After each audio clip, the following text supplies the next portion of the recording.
to fix if FaceTime and iMessage waiting for activation error appear on your screen. And to fix this issue, the first workaround is tap on settings and here go to messages and iMessages. Disable it at once and again go to FaceTime and disable both the app from your iPhone. Thereafter, shut down your phone and restart your iPhone. Once restart your iPhone, again go to same messages app on your system,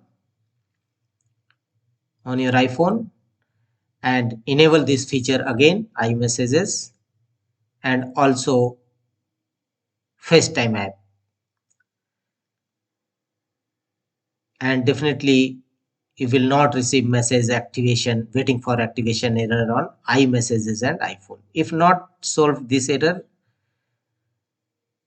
go to the next fixes, tap on settings again, tap on your profile icon and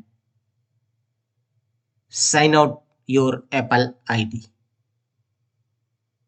And again after some times restart your iPhone and sign in again and check whether your waiting for activation error on iMessages and FaceTime app is resolved or not.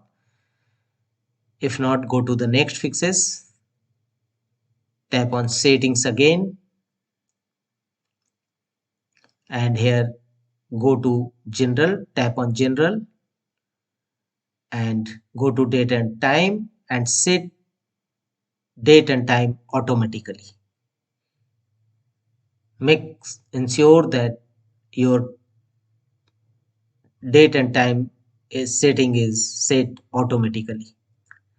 The next workaround is tap on again settings, go to general settings on your iPhone and tap on software update and find if any update available.